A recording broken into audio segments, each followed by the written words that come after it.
안녕하세요. 팀 이무기의 발표를 맡게 된 송승원이라고 합니다. 저희의 최종 프로젝트 공감에 대한 발표를 시작하도록 하겠습니다. 먼저 공감이라는 제목을, 공감이라는 단어를 앱의 이름으로 선정하게 된 이유는 공연의 감동을 한눈에라는 캐치프레이즈에 맞춰서 공연에 대한 감동을 나눌 수 있는 그런 플랫폼을 제공한다는 뜻을 가진 이름으로 만들었습니다. 네. 그리고 발표의 주제와 다음과 같습니다. 먼저 프로젝트 개요를 통해서 이 프로젝트를 선정하게 된 것까지 결과가 아니라 과정을 약간 설명을 드리고요. 그 진행 프로세스로 이 프로젝트를 완성하면서 어떤 과정을 거쳤는지, 그 다음으로 프로젝트 상세에서는 이 프로젝트의 약간 구조를 설명드리고, 마지막으로 프로젝트 결과에서는 프로젝트를 직접 시연하면서 각각의 기능에 대해서 설명드리도록 하겠습니다. 먼저 프로젝트 계획입니다. 저희 팀은 총 4명의 팀으로 구성되어 있는데요. 먼저 팀장인 윤환님과 팀원인 저, 수경님, 진영님 이렇게 총 4명의 팀으로 구성되어 있습니다. 각각이 맡은 역할은 아래와 같습니다. 프로젝트 주제를 선정하게 된 배경인데요. 이제 프로젝트를 선정하게 된 배경은 저희가 이제 공연에 관련된 앱을 만들고 싶었는데, 선정하게 된 배경은 공연은 혼자 보고 싶진 않은데 여러 사람들과 같이 보고 있다. 근데 이제 그걸 어떻게 그 사람들을 구할지 약간 고민하는 사람도 있고, 공연 예매 일정에 맞춰서 약간 모임도 만들어보고 그 공연에 대해서 이야기도 나눠볼 수 있는 플랫폼도 제공 있으면 좋겠다는 약간 요구를 생각을 해서 이제 공연에 대한 정보를 알려주고 관련 커뮤니티를 제공하여 이제 감동을 함께 나눌 수 있는 앱을 제작하게 되었습니다. 저희 프로젝트 핵심 기능으로는 총 대표적으로 두 가지가 있는데요. 먼저 첫 번째로 공연 정보입니다. 최신 공연 정보를 제공하고 사용자가 원하는 공연을 쉽게 찾고 이제 예매할 수 있도록 지원하고요. 다음으로는 공연 모임 플랫폼입니다. 사용자들이 공연을 함께 볼 사람을 좀 쉽게 구하고 그 공연에 대해서 좀 의견도 나눌 수 있도록 하는 플랫폼을 제공하는 기능을 제공합니다. 네, 다음으로 진행 프로세스입니다. 저희의 개발 일정은 다음과 같습니다. 먼저 4월 17일 저희 프로젝트 시작 전부터 조금씩 기획과 프로젝트 주제 선정을 진행해 왔고요. 이제 프로젝트를 본격적으로 시작하면서 ER들을 설계하고 디자인과 기획을 동시에 진행을 하였습니다. 그리고 기획이랑 디자인이 완성되는 동시에 바로 사용자들이 가장 먼저 접하게 될 화면부터 시작을 해서 메인이 되는 화면들을 먼저 개발을 시작을 하였고요. 그리고 나중에 마이 페이지 화면을 개발을 마치면서 그다음에 5월 10일부터 저희가 이제 저희 목표가 배포였기 때문에 배포를 위해서는 좀 뭔가 잡다한 기능들을 많이 추가하기보다는 이미 있는 것들을 좀 완벽하게 만들고자 해서 중간 점검을 이때 시작하면서 쳐낼 기능들을 쳐내고 약간 완성도를 끌어올렸습니다. 그 저번 주부터 배포를 시작해서 QA를 진행하면서 배포를 시작했는데요. 저희 앱은 지금 이제 비공개 검수를 마친 상태이고 이제 프로덕션 테스트와 프로덕션 검수만 마치면은 바로 배포가 될 수 있는 상태입니다. 근데 이제 프로덕션 테스트를 오늘부터 진행을 하게 되었는데 그게 진행을 하려면 20명이 필요합니다. 그래서 저희 공간 앱에 베타 테스터가 혹시 되고 싶으신 분들은 관심 가져주시고 한번 참여해 주시면 감사하겠습니다. 네, 그리고 저희의 협업 과정은 보통 데일리 스크럼을 매일 진행하면서 저희가 현재까지, 그러니까 오늘까지 어느 부분까지 진행했는지를 회의를 하고, 그다음에 이제 그걸 바탕으로 어느 부분을 더 진행해야 될지를 이야기를 나눈 다음에 그거를 이제 이슈로 잘게 쪼개서 배분을 했습니다. 그 협업 툴로는 GitHub와 슬랙 그리고 디스코드와 이제 그 코어 타임 이후에는 카카오톡을 주로 이용을 했습니다. 그리고 저희는 프로젝트 관리를 GitHub 프로젝트를 이용해서 진행을 했습니다. GitHub 프로젝트는 GitHub에서 제공하는 프로젝트 관리 도구인데요. 이제 여기서 다음과 같이 보시는 것처럼 칸반 보드를 통해서 현재 어떤 이슈가 어느 상태인지도 한눈에 볼 수 있고 어느 이슈를 어느 인원이 맡고 있는지도 한눈에 볼 수 있어서 GitHub 프로젝트를 프로젝트 관리 도구로 사용하였습니다. 그리고 저희는 딱히 브랜치 이슈에 대해 브랜치 전략에 대해서 말씀드리면 저희는 시중에 있는 GitHub 플로우나 아니면 Git플로우를 사용하지는 않았고요. 대신에 이슈 단위로 브랜치를 하나하나씩 만들어서 현재 어떤 인원이 어떤 이슈가 할당이 되었을 때 그에 대한 피처 브랜치를 만들고 거기에 피처 브랜치에 그 이슈 넘버를 달아줌으로써 이 브랜치가 어떤 이슈와 연관이 되어 있는지를 표시하여 주었습니다. 그리고 저희의 기술 스택으로는 첫 번째로 언어는 타입스크립트를 사용을 했고요. 프레임워크는 리액트 네이티브를 사용했고 상태 관리로는 조타이를 사용을 했습니다. 패키지 매니저로는 npm을 사용했고 그리고 저희는 백엔드로 스퍼베이스를 사용하였습니다. 다음으로 프로젝트 구조입니다. 저희 프로젝트 구조를 보시면 크게 세 가지로 구성이 되어 있는데요. 먼저 저희의 클라이언트 애플리케이션인 리액트 네이티브로 구성된 앱이 있고 그 앱과 이제 외부 서비스가 두 개가 있는데 첫 번째로 코피스라는 공연 예술 통합 전산망으로 공연에 대한 오픈 API를 제공하는 외부 서비스입니다. 그리고 다음으로 스포베이스는 저희의 백엔드 서버로서 이제 인증과 데이터베이스를 담당하는 서비스입니다. 그리고 저희 프로젝트의 ERD인데요. 이 ERD를 보시면은 사용자 테이블이 이렇게 따로 동떨어진 걸 보시는데 이 사용자 테이블은 스포베이스에서 관리되는 테이블로서 저희가 이 부분에 대해서는 약간 건드릴 수가 없었기 때문에 약간 사용자 프로필을 테이블을 만들어서 1대1로 식별관계로 매칭을 해서 사용자 테이블을 만들었습니다. 그리고 이제 저희가 제공하는 모임 테이블이 있고 모임의 댓글을 저희는 이제 모임에서 소통하는 방법으로 댓글 방식을 선택을 했기 때문에 모임에 대한 코멘트 테이블도 있고요. 사용자는 모임에 여러 가지 모임에 가입을 할 수 있고 모임도 여러 가지 여러 명의 사용자가 모임에 포함될 수 있기 때문에 이렇게 중간 테이블이 하나 있습니다. 다음으로 저희의 페이지 구조인데요. 먼저 저희는 피그마를 통해서 페이지를 관리를 했고 보시면 컬러 스킴도 이렇게 선정을 해서 최대한 저희 색상을 통일했습니다. 다음으로 폴더 구조인데요. 폴더 구조를 보시면 API 폴더는 이제 저희가 외부 서비스와 연결되어 있는 부분들이 모여 있습니다. 보시면 스포베이스도 있고 쿠피스도 있는데 여기 롤바에 대해서 약간 모지하는 분들이 계실 것 같아요. 이거는 저희가 이제 프로덕션으로 배포를 하는 단계에서 추가된 서비스인데요. 이 롤바는 저희 이제 프로덕션 단계로 앱이 나가고 나게 되면 더 이상 콘솔 로그로는 에러를 확인할 수가 없게 됩니다. 근데 이제 그거를 좀 해결을 하고자 롤바를 사용하게 되면은 이 에러를 서버로 보낼 수가 있거든요. 그래서 이게 프로덕션에 나가서더라도 에러를 그러니까 배포된 상태에서 어떤 에러가 발생했는지를 알 수 있어서 추가하게 되었습니다. SS는 이미지랑 아이콘 같은 스태틱한 파일들이 모여 있고요. 버텀즈는 인풋과 버튼 같은 그 최소 단위의 컴포넌트들이 있습니다.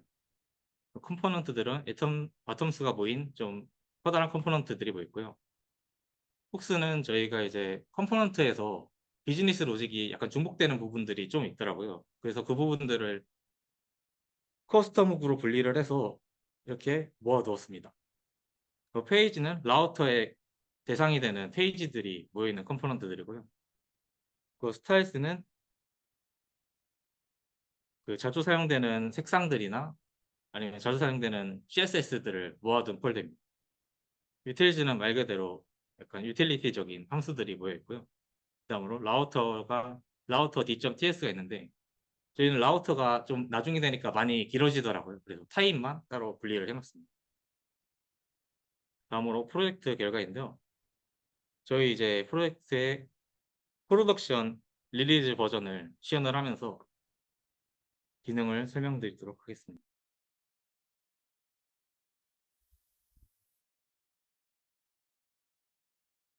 실행을 하게 되면 먼저 스플래시 스크린이 나오는데요. 그 다음으로 바로 온보딩 화면으로 가서 저희 앱으로 어떤 걸 할 수 있는지 살펴볼 수 있습니다. 그리고 여기서 잠깐 멈춰서 보시면은 앱이 바로 내용들이 바로 보이는 걸 확인할 수 있는데요. 저희가 스플래시 화면에서 잠시 그 스플래시 화면만 보여준 게 아니라 앱을 이렇게 데이터를 불러오고 있었습니다. 그래서 이렇게 바로 화면에 보일 수 있었고요. 네, 저희 화면을 보시면 상단에는 이제 최고 인기 공연 3개를 이렇게 캐러셀로 보여주고, 다음 아래 인기에는 최고 인기 공연을 이제 카테고리별로 리스트로 보여줍니다. 위에 카테고리를 클릭해서 카테고리를 바꾸면 여기 인기 탭에 리스트의 목록이 바뀌는 것을 확인할 수 있고요. 다양한 카테고리가 제공되고 있습니다.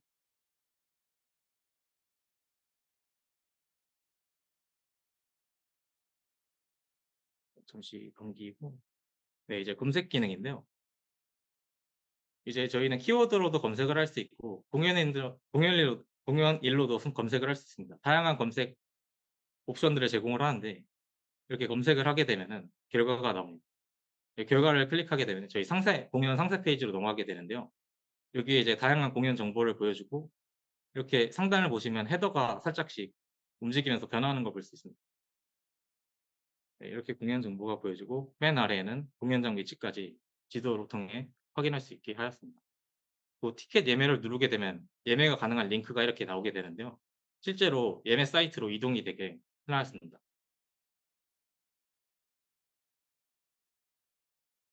네, 그리고 이제 다양한 검색 기능들을 제공한다는 걸 보여드리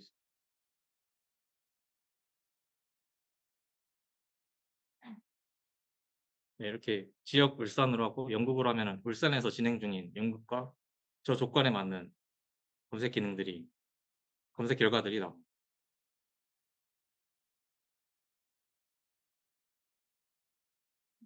중복되는 부분은 스킵하도록 하겠습니다. 이제 메인 페이지에서도 디테일 페이지로 당연히 갈 수 있는데요. 이제 방금 보시면 같이 볼 사람 모집하기 버튼을 누른 건데, 누르게 되면 이거는 이제 회원가입을 인증을 요구하는 기능입니다. 그래서 바로 인증 페이지로 넘어가게 해 놨고요, 로그인이 되지 않았다면. 그래서 저희는 이제 로그인을 하기 전에 약간 회원가입하기 귀찮으니까 먼저 카카오 로그인으로 진행을 하였습니다. 카카오 로그인을 하게 되면은 이제 로그인이 카카오로 로그인이 되고요. 회원가입이 자동으로 진행되면서 이렇게 이게 같이 볼 사람 모집할 수 있는 폼으로 들어오게 되는데요. 여기에서는 이제 저희가 폼에 입력받아야 되는 데이터들이 엄청 많습니다. 그래 가지고 이걸 스크롤로 하는 것보다는 이렇게 좀 잘게 잘게 나눠서 멀티 스텝 폼으로 여러 페이지에 걸쳐서 입력을 받게 해 놨고요. 여기 보시면은 이 공연 날짜가 활성화가 된 게 몇 개 없는데, 이거는 이제 공연이 실제로 있는 날만 이렇게 활성화가 되게 해 놨습니다. 네, 여기서 이제 공연 날짜를 선택을 하고 공연 시간도 가능한 시간대만 나오도록 해 놨고요. 이제 모임도 1 시간 전에 모이거나 그럴 수 있기 때문에 모임 시간도 입력받게 해 놨습니다. 그리고 이제 모임명과 모임 소개도 입력을 받을 수 있게 해 놨고요. 모임의 최대 인원도 이렇게 드롭다운으로 선택을 할 수 있게 해 놨습니다. 네, 그리고 최종적으로 현재 모임에 어떤 값들이 입력되는지 확인을 시켜 주고, 만들기를 누르게 되면 이제 모임이 생성이 되면서 모임 상세 페이지로 이동이 되게 해 놨습니다. 네, 이제 공연 탭에 대한 설명은 여기까지고요. 이제 모임 탭으로 가 보면은 이제 여기에서는 생성된 모임들의 리스트를 쭉 확인할 수 있습니다. 여기에서도 모임을 생성할 수 있는데요. 여기 아까랑 다른 점은, 아까는 단계가 2 단계부터 시작했습니다. 왜냐하면은 공연이 이미 선택된 상태였기 때문인데요. 디테일 페이지에서 넘어왔기 때문에. 근데 여기에서는 공연을 선택하지 않은 상태이기 때문에 첫 단계부터 시작을 해서 공연을 선택할 수 있게 해 놨습니다. 네, 다양한 공연들을 선택할 수 있고요. 보시면 가능한 공연대만 활성화가 되어 있는 걸 확인할 수 있습니다. 네, 이렇게 취소를 할 때도 바로 나가지는 것이 아니라 한 번 더 확인을 하고 나가게 해서 최대한 사용자들의 경험을 향상시켰습니다. 네, 그리고 이거 생성된 공연의 상세 페이지인데요. 여기서 이제 이 버튼을 누르면은 모임을 관리할 수 있는 모달이 나오게 됩니다. 지금은 이제 제가 모임을 만들었기 때문에 이 모임의 소유주라서 이렇게 모임도 삭제를 할 수 있고 수정도 할 수 있는데, 멤버의 상태로서는 탈퇴 메뉴만 나오도록 해 놨습니다. 이렇게 삭제와 수정이 할 수 있는 모달이 나오고요. 댓글로 이렇게 모임의 회원들과 소통을 할 수 있습니다. 댓글을 이렇게 작성할 수 있고요. 삭제도 할 수 있습니다.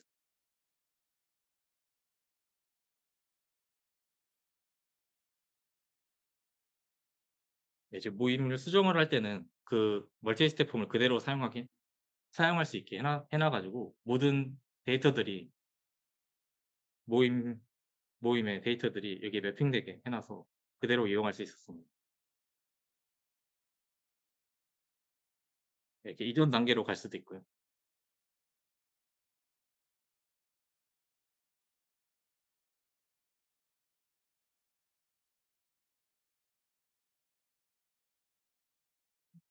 수정을 하면은 이제 수정에 입력한 대로 수정이 된 걸 확인할 수 있습니다.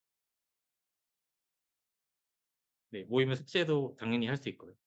모임을 삭제하면 리스트에서 삭제가 된 것을 확인할 수 있습니다. 이제 모임 인원이 방금 보시면은 2대 2로 다 차 있어서 아래 가입하기 버튼이 비활성화되어 있었고요. 그리고 이제 모임을 가입하면은 바로 화면에 반영이 되면서 지금은 이제 회원이니까 탈퇴밖에 할 수 없는 그런 모달을 보여주고, 이제 모임 회원들이 댓글 남기는 걸 당연히 볼 수 있고요. 모임 탈퇴도 정상적으로 작동을 합니다. 이제 풀토 리프레시로 다시 불러오면은 인원이 제대로 반영된 걸 확인할 수 있고요. 이제 무한 스크롤도 당연히 구현을 해 놓았습니다. 이렇게 다양한 모임들을 확인할 수 있네요. 모임을 검색을 할 수도 있는데요. 아까의 그 공연 검색 화면을 약간 컴포넌트화해서 재사용해 가지고 모임 검색에 맞게 사용을 하였습니다. 네, 이렇게 검색을 할 수 있고요. 최대 인원으로도 검색을 할 수 있습니다. 이제 여기가 마이 페이지 탭인데요. 마이 페이지에서는 저희 프로필 정보를 확인할 수 있고, 이렇게 프로필 사진과 닉네임을 수정할 수 있게 해 놓았습니다. 네, 이렇게 프로필을 업로드하고 닉네임을 변경하고 완료를 누르게 되면은, 네, 이렇게 프로필이 수정되었다는 토스트 메시지가 뜨고 실제로 반영된 것을 확인할 수 있습니다. 이제 내 모임에 가입한 모임이 없습니다는 아까 모임을 다 삭제하고 탈퇴했기 때문에 지금 가입한 모임이 없어서 저렇게 나오고요. 이제 개인정보 처리 방침도 이제 배포를 하려면 무조건 넣어야 되는 거기 때문에 이렇게 여기에 넣어 놓았습니다. 로그아웃 기능도 당연히 작동을 잘 하고요. 이제 회원가입부터 시작을 해볼 건데요. 회원가입에는 폼을 당연히 다 입력을 하고 이제 밸리데이션도 진행이 되고 이메일 형식을 지키고 밸리데이션을 통과하게 되면은 이게 회원가입이 바로 완료가 되는 것이 아니라 이메일 인증을 해야 됩니다. 이메일은 바로 위에 보시면 것처럼 메일이 오게 되는데요. 이제 메일을 통해서 저 링크를 클릭하게 되면은 뒷 링크를 통해서 저희 앱으로 이렇게 들어오게 해 놨습니다. 바로 로그인할 수 있도록. 그래서 위에 보면은 방금 인증이 완료됐다는 모달이 뜨는 걸 확인할 수 있고요. 이렇게 입력을 해서 로그인을 하게 되면 로그인이 성공하게 됩니다. 아까랑 다른 계정으로 로그인된 것을 확인할 수 있고요. 이제 로그아웃도 하고 저희가 비밀번호 찾기 기능까지 구현을 했는데, 비밀번호 찾기 같은 경우는 이메일만 입력을 하고 이것도 이제 메일이 성공적으로 발송됩니다. 이건 이제 비밀번호 초기화 이메일인데요. 이 리셋 패스워드 링크를 클릭하게 되면은 새 비밀번호 설정하기로 딥 링크로 통해서 이 페이지로 라우팅을 하게 됩니다. 그래서 여기서 새 비밀번호를 입력하고, 네, 입력을 마치게 되면은 비밀번호가 재설정되었다는 모달이 표현이 되고요. 저 비밀번호로 다시 로그인을 하게 되면 정상적으로 로그인이 되는 것을 확인할 수 있습니다. 네, 이제 마지막으로 회원 탈퇴 기능까지 구현을 해서 회원 탈퇴로 마무리를 하겠습니다.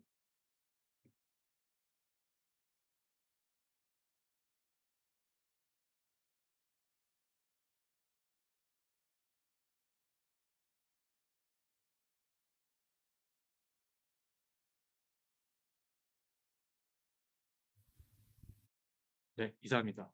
감사합니다.